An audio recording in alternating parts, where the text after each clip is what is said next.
Viewers, drop a quick comment with your location and your local time right now. Always fun to see where everyone's tuning in from. Outside, the storm is pounding Serenity Meadows like it's auditioning for an end times documentary.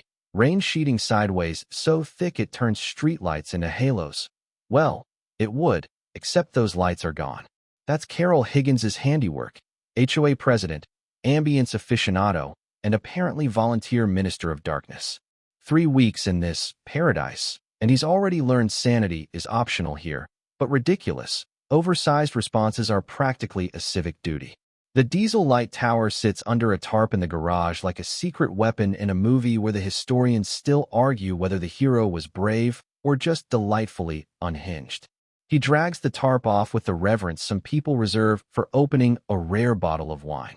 The Kubota diesel inside looks ready to chew through steel, the 4 1,000-watt lamps aimed like artillery. Fuel, 3/4 full. Oil, clean. Outriggers down. The storm rattles the garage door as he hitches the tower to his truck. This isn't just fixing a problem. It's declaring war on beige-colored tyranny. He positions it in the driveway, lamps angled directly at Carol's perfect colonial across the street, where a single candle glows in her living room like she's starring in a pioneer reenactment. The starter cord fights back, but he yanks until the engine catches with an explosion of industrial chugging. Half the sound of progress, half a mechanical middle finger. He flips the lamp switch and, whoomp, the night detonates. Rain turns to a billion glittering needles suspended in air. Shadows become so black they could swallow your hand. And Carol's house looks like it's under a forensic spotlight. Neighbors twitch curtains, pale faces blinking like moles seeing daylight. Carol bursts out in a pastel raincoat, umbrella flipping inside out, yelling words shredded by the storm. He cups his hands and calls back with patient mockery. Public service, Carol, bit dark out here. The police arrive, lights feeble against the glare, and for a tense minute it's HOA bylaws versus actual law. The older cop's mustache twitches as he learns she ordered the blackout for ambience. Verdict? He's legal. It's his driveway, and maybe point those lamps a little higher. Carol stands there, rain plastering her hair, looking like a defeated floral print bat. The war's first battle goes to him, and as the generator hums through the night, he realizes this won't end in a handshake. It's only just begun. By morning, the air smells of wet asphalt and quiet fury. Carol's first counterpunch comes taped to his front door in a thick HOA envelope. 3 violations stacked like a bureaucratic triple-decker sandwich. $150 a day for noise, $200 for improper vehicle storage, and the crown jewel, $500 for aesthetic nuisance. He laughs out loud. Historians still argue whether the term was coined to protect neighborhood charm or just weaponize personal taste.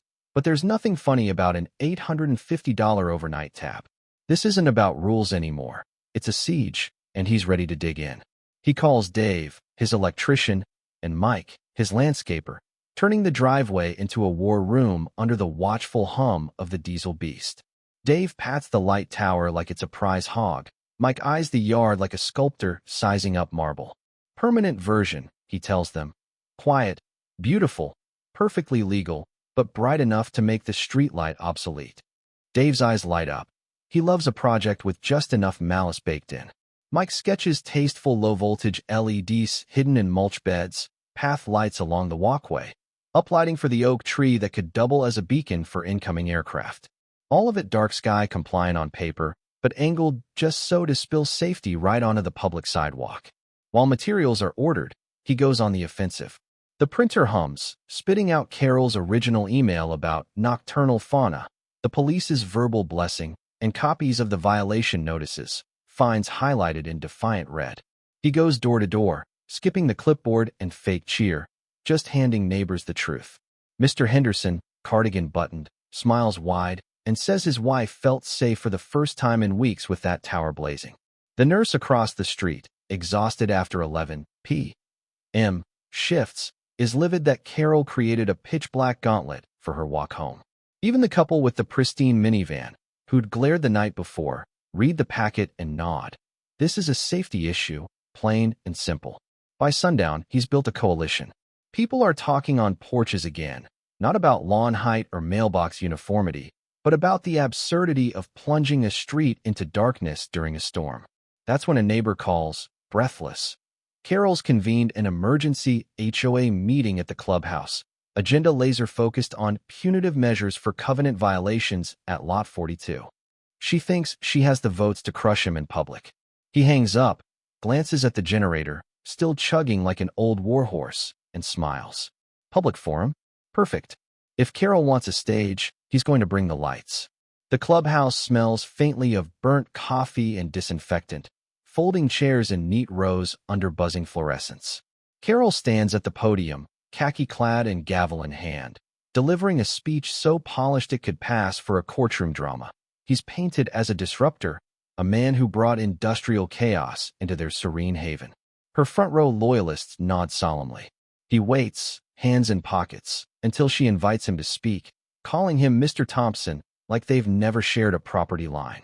He steps forward with a manila folder, voice calm, steady. No theatrics, just a timeline. Her email, the storm, the blackout. He calls witnesses. Mr. Henderson speaks of his wife's fear. The nurse talks about the danger of returning home in total darkness. You can feel the shift in the room, the subtle straightening of backs, the way eyes flick to Carol not with admiration now, but with doubt. Then he opens the folder. Inside, a full professional lighting plan from Dave and Mike, 100% code compliant, HOA friendly, energy efficient, and quietly engineered to bathe the sidewalk and street in safe, steady light. Carol's mouth works like she's searching for a retort, but comes up empty. He doesn't wait, presents a countermotion to censure the president for creating a public hazard, and to petition the city to restore the streetlights permanently. Hands shoot up. Only her three closest allies vote against him. The gavel falls, but not in her favor. If historians ever debate this night, they'll call it the Great Beige Collapse. The next morning, a utility truck hums outside. One by one, the LEDs flicker back to life, washing the street in crisp white. He walks out to the still-running light tower, pats it like a faithful dog, and kills the engine. The silence feels bigger than the roar ever did. Carol's blinds twitch. He waves. They snap shut. A week later, crews work in his yard, wiring the permanent lights. Mike adjusts a fixture under the oak tree.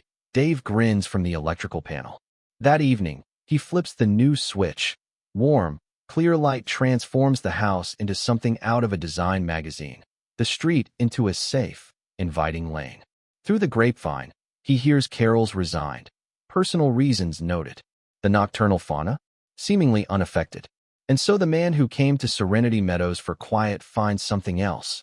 A community bound not by bylaws, but by shared defiance and a touch of theater.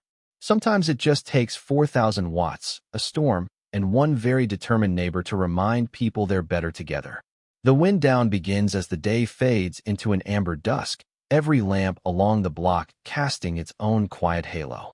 He stands on his porch, coffee in hand, feeling the air settle after weeks of storm and politics. The laughter from a barbecue drifts over. Children's footsteps patter against the now well-lit pavement, and in those stretched, easy moments, he lets the edges of the feud dissolve. The generator rests in the garage, its job done, like a relic from a brief, necessary war. Here, under the steady glow of lights no one dares to switch off, the neighborhood breathes easier, slower. Even the rain, when it comes again, will fall differently, caught in the gentle beams, 1,000 soft strands of silver instead of a blinding curtain. And when he finally steps inside, leaving the porch light on behind him, the whole street feels quietly, stubbornly alive.